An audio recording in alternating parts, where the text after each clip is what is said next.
پہاڑوں کے درمیان تجارتی راستہ تھا۔ کور کٹا اور بادلوں نے دن کو تاریک رات میں بدل دیا تھا۔ بادل گرج اور چمک رہے تھے، بجلیاں کڑک رہی تھی اور موسلادھار بارش ہو رہی تھی۔ اس دوران 3 خوفزدہ لوگ اس وادی سے گزر رہے تھے۔ وہ کبھی آسمان کی طرف دیکھتے تو کبھی اس سیلابی ریلے کی طرف جو پہاڑوں سے بہہ کر ان کے پیچھے آ رہا تھا۔ تینوں دوست بڑی تیزی سے چل رہے تھے۔ ان میں سے ایک نے کہا، میرا خیال ہے کہ ہم لوگ بھی یہاں رک جائیں اور بارش تھمنے کے بعد روانہ ہو۔ اس نے کہا، قریب ایک پہاڑ ہے، ہم وہاں کچھ دیر کے لیے پناہ لے سکتے ہیں۔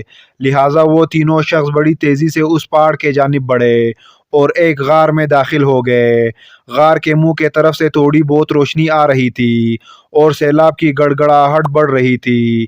اب تینوں نے چین کی سانس لی کہ کم از کم اب وہ اس خوفناک سیلاب اور بجلی سے محفوظ ہو گئے اور انہیں ایک پناہ گاہ مل گئی۔ اچانک غار کی دہانے کی طرف سے پتھروں کی آواز آئی۔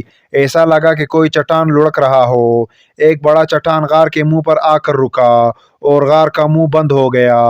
غار میں گپت اندھیرا چھا گیا اور تینوں لوگ بری طرح گھبرا گئے۔ پہلے تو ان لوگوں نے چٹان کو دھکیلنے کی کوشش کی، مگر یہ چٹان اتنا بڑا اور بھاری تھا کہ 100 لوگ مل کر بھی اگر اس چٹان کو دھکیلتے تو یہ ہل نہ پاتا، اور اس صورتحال میں اللہ کے علاوہ اب انہیں کوئی بھی نجات نہیں دلوا سکتا۔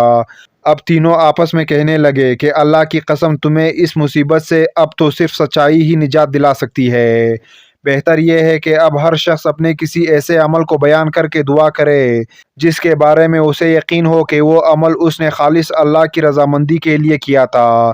لہٰذا ان میں سے ایک نے اس طرح دعا کی کہ اے اللہ، تجھے خوب معلوم ہے کہ میں نے ایک مزدور رکھا تھا جس نے 1 فرق چاول یعنی 3 سا چاول کے ہجرت پر میرا کام کیا، لیکن وہ شخص کسی وجہ سے غصے میں آ کر چلا گیا اور اپنے چاول چھوڑ گیا۔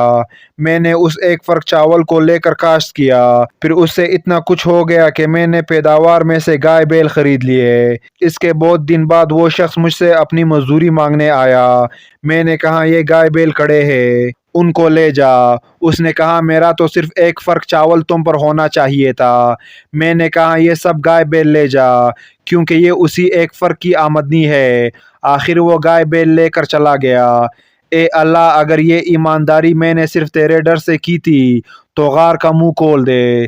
دوسرے نے اس طرح دعا کی کہ اے اللہ، تجھے خوب معلوم ہے کہ میرے ماں باپ جب بوڑھے ہو گئے تھے تو میں ان کی خدمت میں روزانہ رات میں اپنی بکریوں کا دودھ لا کر پلایا کرتا تھا۔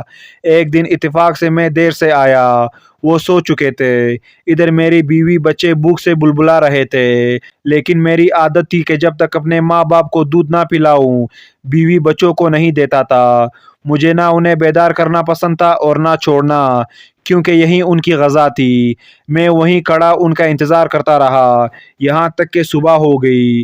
اگر میں نے یہ کام تیرے خوف کی وجہ سے کیا تھا تو ہماری مشکل دور کر دے۔ تیسرے نے اس طرح دعا کی کہ اے اللہ، میری ایک چچا زاد بہن تھی جو مجھے سب سے زیادہ محبوب تھی۔ میں نے ایک بار اس سے زنا کرنی چاہی، اس نے انکار کیا، مگر وہ کسی مجبوری میں اس شرط پر تیار ہو گئی کہ میں اسے 100 اشرفیہ لا کر دوں گا۔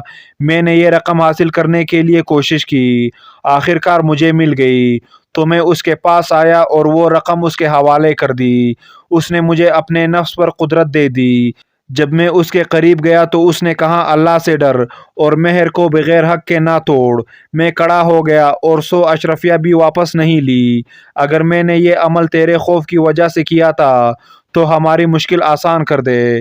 اب تینوں نے دعا کی کہ اے اللہ، ان نیک اعمال کی برکت سے ہماری مصیبت کو دور کر دے۔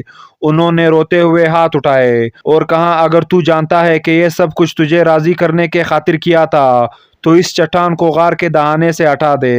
اچانک اللہ کی قدرت سے وہ چٹان غار کے دہانے سے کھسکنے لگی اور راستہ بن گیا۔ انہوں نے اللہ کا شکر ادا کیا اور خوشی سے باہر آ کر صحیح و سلامت اپنی اپنی بستیوں کی طرف روانہ ہو گئے۔ اس قصے کو حضرت ابن عمر نے نبی صلی اللہ علیہ وآلہ وسلم سے روایت کی ہے۔ وہ 3 نیک بندے کون تھے، ان کے نام کیا تھے اور یہ واقعہ کس زمانے میں پیش آیا تھا؟ اس کی وضاحت تو حدیث میں نہیں ملتی، لیکن اس مختصر قصے میں ہمارے لیے بہت سے عبرت کے پہلو موجود ہیں۔ جن میں سب سے بڑا درس یہ ہے کہ صرف سچائی اور نیک اعمال ہی ہمیں مصیبتوں اور آزمائشوں سے نجات دلا سکتی ہے۔ اس لیے ہمیں ہر چھوٹے بڑے اعمال کو صرف اور صرف اللہ کی خوشنودی اور رضا کے لیے کرنی چاہیے۔